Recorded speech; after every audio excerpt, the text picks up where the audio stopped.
મારું નામ ઘનશ્યામ શ્રી સરદારજી સિસોદિયા, રહેવાસી બોરકંપા દધાલિયા, તાલુકો મોડાસા, જિલ્લો અરવલ્લી. આજ રોજ મેં મગફળી તેલીબિયાનું બિયારણ લેવા માટે આવેલો, જે 4 બેગ મંજૂર થયેલી સરકારશ્રી તરફથી, જેની સાથે વગર જોઈતું નેનો યુરિયા અને નેનો ડીએપી અધિકારીઓ દ્વારા જોડબેરી ખેડૂતના માથા ઉપર થોપવામાં આવે છે કે જેની જરૂર નથી, જેની કોઈ ઉપયોગ નથી અમારે, એવી વસ્તુ જોરબેરી આપવામાં આવે છે. એના બદલામાં બીજી કોઈ વસ્તુ, માનો કે પોટાશ છે કે ફૂગની દવા છે કે પછી એવું હોય તો અમારે કામ લાગે, જે નથી જરૂર એને આપવામાં આવે છે અને જબરદસ્તી આપવામાં આવે છે, જે થોપી દેવામાં આવે છે. જે અમે પરિપત્ર માગીએ છીએ કે અમે બિલ લેવા તૈયાર છીએ, અમને બિલ આપો, તો બિલ નથી આપતા કે પરિપત્ર નથી બતાવતા. બરાબર.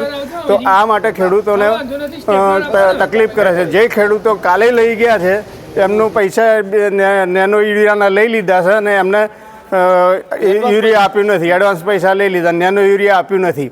બરાબર. આજે માટે લેવા માટે આવ્યા એટલે કે છે આજે નથી, તો રોજ રોજ ખેડૂતોને ધક્કા ખાવાના સમય બગાડીને અધિકારીઓને છૂટા લેલી છે. બરાબર. અધિકારીઓને કહેવું એવું છે કે અમારા આગળથી અમારો પેલો ટાર્ગેટ છે. બરાબર. એમની સાથે વાત કરી એટલે એમને કીધું કે અમારો ટાર્ગેટ છે. મેં કહ્યું મને બિલ આપો, હું લઈ લઉં છું. બરાબર. તો બિલ આપવું નથી અને સીધી રીતે લઈ લેવાનો દબાણ કરવામાં આવે છે અને જો હુકમી ચલાવવામાં આવે છે અહીં આગળ ખેડૂતો ઉપર. અને એના માટે સરકાર કંઈક ધ્યાન દોરે. ખેડૂતોની પરિસ્થિતિ બહુ જ ખરાબ થઈ રહી છે. મારું નામ ઉદયરાજસિંહ વીરભદ્રસિંહ સિસોદિયા, દધાલિયા. આ સરકારશ્રી તરફથી મળતા તેલી બિયારણ લેવા હું ગઈકાલે આવેલો હતો. ગઈકાલે મને બિયારણ તો આપવામાં આવ્યું, પણ મારી જોડે નેનો યુરિયાના પૈસા એડવાન્સ લેવામાં આવ્યા. ગઈકાલે મને એવું કહેવામાં આવ્યું કે તમે આવતીકાલે 11 વાગે આવજો એટલે તમને અમે માલ આપી દઈશું.